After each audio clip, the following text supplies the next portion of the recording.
সব জল্পনা কল্পনার অবসান ঘটিয়ে অবশেষে পদত্যাগ করেছেন বাংলাদেশের 22তম রাষ্ট্রপতি মোহাম্মদ শাহাবুদ্দিন।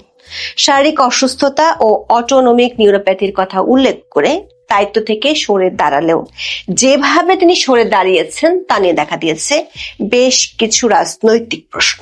শারীরিক ও মানসিকভাবে অসমর্থ রাষ্ট্রপতিকে সরাতে চিকিৎসাধীন স্পিকারকে তড়ি ঘড়ি করে ফেরানো হলো কেন?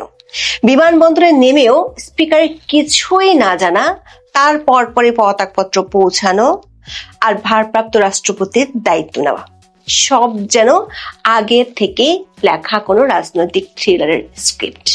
শেখ হাসিনার ফেরার ঘোষণার পর তাকে সরে যেতে হলো। ছড়িয়ে পড়া এমন একটি দাবির প্রেক্ষিতে সরকার একটি পক্ষ বলছে শেখ হাসিনার ওই সাক্ষাৎকার প্রকাশের আগেই তাকে সরে যেতে বলা হয়েছিল। আবার রাষ্ট্রপতির পদটা যে কতটা অলংকারিক তা 2007 ও 2024 সালে বোঝা গিয়েছিল। তাহলে কি ওই অলংকারিক পদকে পুঁজি করে যারা ক্ষমতাধর হয়ে ওঠে তাদের উপরই সরকারের নজর? যে লক্ষ্যে মোহাম্মদ শাহাবুদ্দিনকে সরতে হোক না কেন, শেষ পর্যন্ত তিনি কি আওয়ামী লীগ ও বিএনপি দুই পক্ষের কাছে আস্থা হারিয়ে দুকুল হারালেন, নাকি পদত্যাগের পরও আগামী দিনের রাজনীতির গতিপথ বদলে দিতে ব্যবহার হতে পারেন তিনি, ঠিক যেমনটা গত 2 বছর হয়েছিলেন? প্রশ্ন হলো, আসল খেলাটা ঠিক কোথায়? বাংলাদেশের 22তম রাষ্ট্রপতি হিসেবে নির্বাচিত হয়ে 2023 সালের 24 এপ্রিল শপথ নিয়েছিলেন মোহাম্মদ শাহাবুদ্দিন। সে অনুযায়ী তার মেয়াদ ছিল 2028 সালের 23 এপ্রিল। গত কয়েকদিন ধরে মোহাম্মদ শাহাবুদ্দিন পদত্যাগ করছেন অথবা সরকার তাকে সরিয়ে দিতে চায় বলে তিনি সরে যাচ্ছেন, এমন খবরে সরগরম হয়ে উঠেছিল বাংলাদেশের সংবাদ মাধ্যম থেকে শুরু করে রাজনৈতিক আলোচনার টেবিল। রাষ্ট্রপতি শুক্রবার পদত্যাগ করতে যাচ্ছেন এমন খবর আরো পাকাপোক্ত হয় যখন বাংলাদেশের জাতীয় সংসদের স্পিকার হাফিজ উদ্দিনকে থাইল্যান্ড থেকে সফরের মাঝ পথে উড়িয়ে আনা হয়। গত 19 জুলাই স্পিকার চিকিৎসার জন্য থাইল্যান্ড গিয়েছিলেন। তার ফেরার কথা ছিল 26 জুলাই। তড়িঘড়ি করে সরকার অনুরোধে তিনি 2 দিন আগে ফেরত আসায় প্রশ্ন ওঠে, সরকার এত তাড়াহুড়ো কেন করছে? আবার সরকারের শীর্ষ ব্যক্তিরা বিষয়টি নিয়ে সরাসরি কিছুই বলেননি। যেটুকু বলছেন তাতে বিষয়টিকে গণমাধ্যমের গুজব বা অতি কথন হিসেবে তুলে ধরার চেষ্টা করেছেন।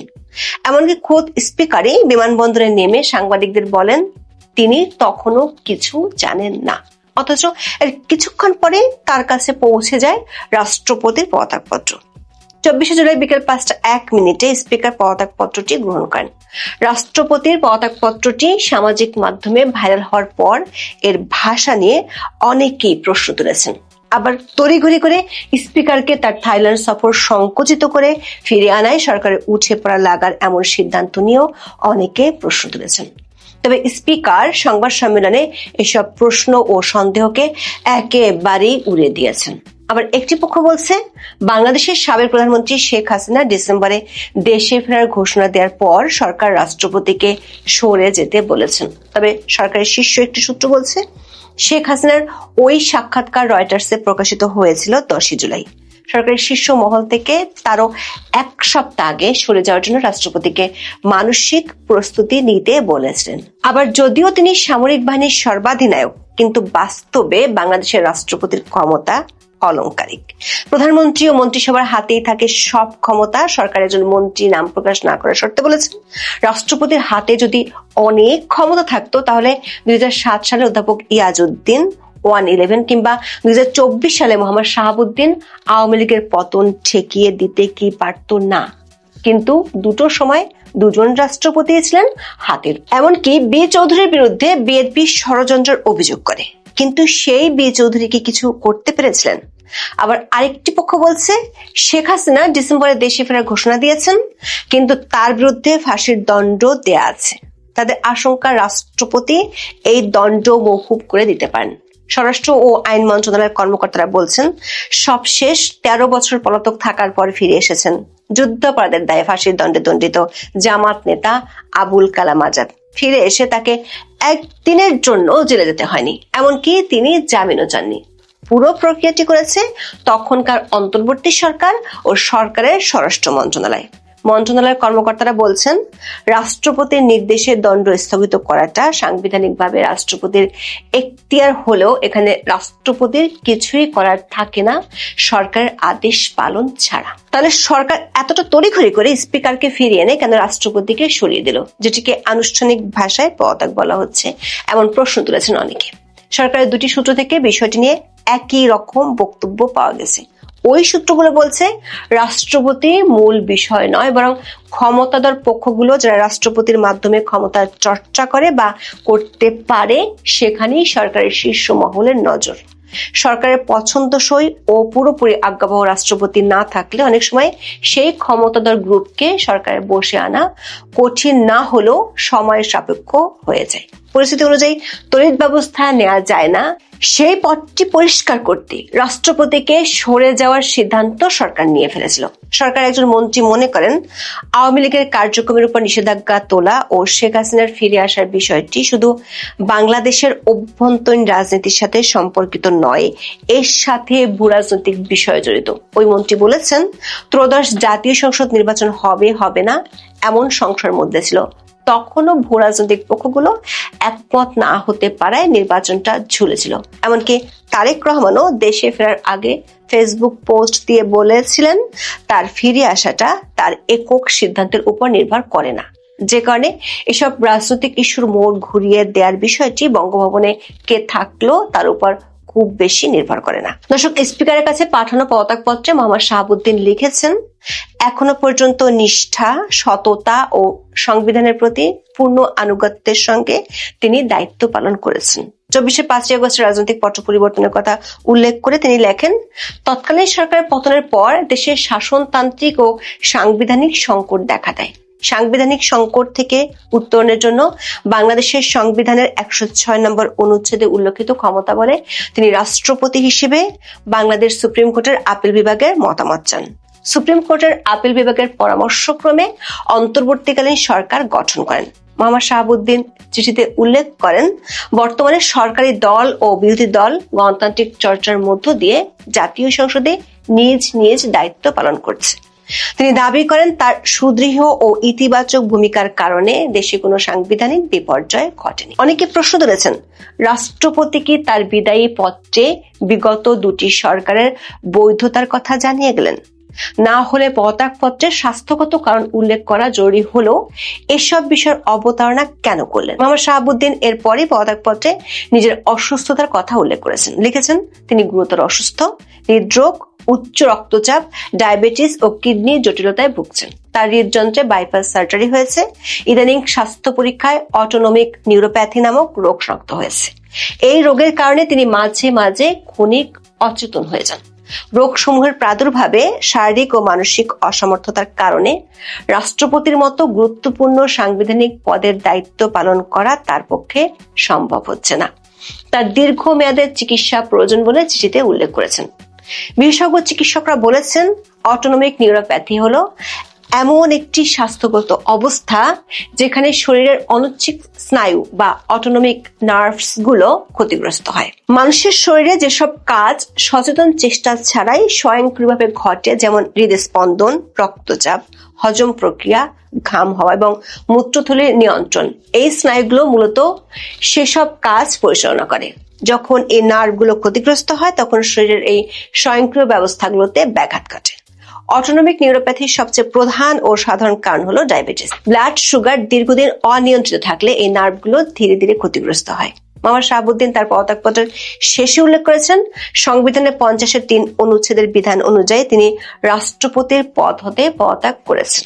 সংবিধানের 50-3 নম্বর অনুচ্ছেদে বলা আছে, রাষ্ট্রপতি পদত্যাগ করতে চাইলে তাকে জাতীয় সংসদের স্পিকারকে সম্বোধন করে নিজ স্বাক্ষরযুক্ত পদত্যাগপত্র জমা দিতে হবে। এখন আনুষ্ঠানিকভাবে বাংলাদেশের ভারপ্রাপ্ত রাষ্ট্রপতি হাফিজউদ্দিন আহমেদ, এখানেও একটি প্রশ্ন উঠেছে, সেটি হলো, বলা হচ্ছে রাষ্ট্রপতি অসুস্থ, তিনি আবার যার কাছে দায়িত্ব দিয়ে চলে গেলেন তিনি চিকিৎসার মাঝ পথে দেশে ফিরেছেন দায়িত্ব নেওয়ার জন্য। এখন সংবিধানের 54 অনুচ্ছেদ অনুযায়ী রাষ্ট্রপতির অনুপস্থিতিতে স্পিকার ভারপ্রাপ্ত রাষ্ট্রপতির দায়িত্ব পালন করবেন। নতুন রাষ্ট্রপতি নির্বাচিত না হওয়া পর্যন্ত স্পিকারের দায়িত্ব পালনে কোনো বাধা নেই, অর্থাৎ নতুন রাষ্ট্রপতি দায়িত্ব নেওয়ার আগ পর্যন্ত তিনি রাষ্ট্রপতির দায়িত্বে থাকবেন। এর আগেও 2002 সালের 21 জুন থেকে 6 সেপ্টেম্বর পর্যন্ত তৎকালীন স্পিকার ব্যারিস্টার জমির উদ্দিন সরকার অস্থায়ী রাষ্ট্রপতি হিসেবে দায়িত্ব পালন করেছিলেন। সংবিধান অনুযায়ী রাষ্ট্রপতির পদ শূন্য হলে নতুন রাষ্ট্রপতি নির্বাচনের আয়োজন করবে নির্বাচন কমিশন। যেহেতু এখন সংসদ বহাল আছে, তাই সংবিধানের 123(2) অনুচ্ছেদ অনুযায়ী আগামী 90 দিনের মধ্যে নতুন রাষ্ট্রপতি নির্বাচন করতে হবে। বর্তমান সংসদে বিএনপির সংখ্যাগরিষ্ঠতা থাকায় দলটি মনোনীত প্রার্থী পরবর্তী রাষ্ট্রপতি হিসেবে নির্বাচিত হওয়ার সম্ভাবনা রয়েছে। সংবিধানের 54 অনুচ্ছেদ অনুযায়ী নতুন রাষ্ট্রপতির দায়িত্ব গ্রহণ না করা পর্যন্ত রাষ্ট্রপতি সাংবিধানিক দায়িত্ব পালন করবেন জাতীয় সংসদের স্পিকার। সংসদ সদস্যদের ভোটে রাষ্ট্রপতি নির্বাচিত হন। তবে যেহেতু এই মুহূর্তে সংসদ নেই, তাই পরবর্তী সংসদ অধিবেশন না ডাকা পর্যন্ত নতুন রাষ্ট্রপতি নির্বাচনের কোনো সুযোগ নেই। এদিকে 24 আগস্টের রাজনৈতিক পট পরিবর্তনের পর থেকেই মোহাম্মদ শাহাবুদ্দিনের পদত্যাগের দাবিতে সোচ্চার ছিল একটি পক্ষ। মোহাম্মদ ইউনূস যে মোহাম্মদ শাহাবুদ্দিনকে রাষ্ট্রপতি হিসেবে মেনে নিতে চাননি, সেটি নানা ঘটনা থেকে পরিষ্কার হয়েছিল। সেই গ্রুপটির পক্ষ থেকে এবার দাবি তোলা হচ্ছে সদ্য বিদায়ী রাষ্ট্রপতি মোহাম্মদ শাহাবুদ্দিনকে গ্রেফতার করে বিচারের আওতায় আনতে হবে। সংবিধান বিশেষজ্ঞরা বলছেন এ ধরনের ব্যবস্থা নেয়ার সুযোগ নেই, কারণ সংবিধানের 51 অনুচ্ছেদে রাষ্ট্রপতিকে তার দায়িত্ব পালনকালে যে কোনো কাজের জন্য ইনডেমনিটি দেওয়া আছে, যার অর্থ হলো রাষ্ট্রপতিকে তার কাজের জন্য কোনো আদালতে কোনো প্রশ্ন তোলা যাবে না। সংশ্লিষ্ট সূত্রগুলো বলছে রাষ্ট্রপতি পদত্যাগের পর বেশ কিছু সুবিধা সরকার থেকে পাবেন। বাংলাদেশের 2016 সালের রাষ্ট্রপতির অবসর ভাতা, আনুতোষিক ও অন্যান্য সুবিধা আইন অনুযায়ী এসব সুবিধা পাবেন। তবে শেষ পর্যন্ত মোহাম্মদ শাহাবুদ্দিন একুল ওকুল দুকুলি হারিয়েছেন। প্রথমত 24-এর 5 আগস্ট পরবর্তী ভূমিকার জন্য আওয়ামী লীগের অনেকেরই তার বিরুদ্ধে ক্ষোভ আছে। আওয়ামী লীগের একটি পক্ষ মনে করে ইউনূসের শাসনামলে যখন আওয়ামী লীগের নেতা কর্মীদের উপর নির্যাতন চলছিল তখন তিনি রাষ্ট্রপতি হিসেবে চুপ ছিলেন। এমনকি ইউনূস ক্ষমতা থেকে যাওয়ার পর সাক্ষাৎকারে নিজেকে নিয়ে কথা বলেছেন, অথচ যে আওয়ামী লীগ তাকে রাষ্ট্রপতি বানিয়েছিল তাদের উপর নির্যাতন নিয়ে কোনো কথা বলেননি। এমনকি নিজে মুক্তিযোদ্ধা হলেও ধানমন্ডি 32 নম্বরের বাড়িটি সহ মুক্তিযুদ্ধের স্মৃতি বিজড়িত বহু স্থান ভেঙ্গে গুড়িয়ে দেওয়া হলেও তিনি ছিলেন চুপ। সামরিক বাহিনীর সর্বাধিনায়ক হয়েও তার যে কার্যত কোনো ক্ষমতা ছিল না, সেটি তখনও স্পষ্ট হয়ে উঠেছিল। আবার ইউনূসের আমলে অনেক নিবর্তনমূলক আইনের অধ্যাদেশে অবলীলায় তিনি স্বাক্ষরও করে গেছেন। এসব কারণে মোহাম্মদ শাহাবুদ্দিনের বিরুদ্ধে আওয়ামী শীর্ষ মহলের প্রায় পুরোটাই ক্ষুব্ধ। আবার নির্বাচনের পর বিএনপিকে পুরো দমে সমর্থন দিয়ে গেছেন। বিএনপির লিখিত স্ক্রিপ্ট পড়ে আওয়ামী লীগকে ফ্যাসিস্ট আখ্যায়িত করে ভাষণও দিয়েছেন। শেষ পর্যন্ত সেই বিএনপিও মেয়াদ পূর্ণ করতে দিল না মোহাম্মদ শাহাবুদ্দিনকে। তবে সরকারের একটি সূত্র বলছে দুকুল হারানো সত্ত্বেও বাংলাদেশের সামনের দিনের রাজনীতির গতিপথ পাল্টানোর জন্য মোহাম্মদ শাহাবুদ্দিনকে অনেকেই ব্যবহার করতে পারেন। রাজনীতিতে নতুন নতুন বিতর্ক তৈরি আর আইনগত জটিলতা অনেক কিছুই দেখা দিতে পারে যদি সদ্য সাবেক হওয়া এই রাষ্ট্রপতিকে কেউ ব্যবহার করতে পারে।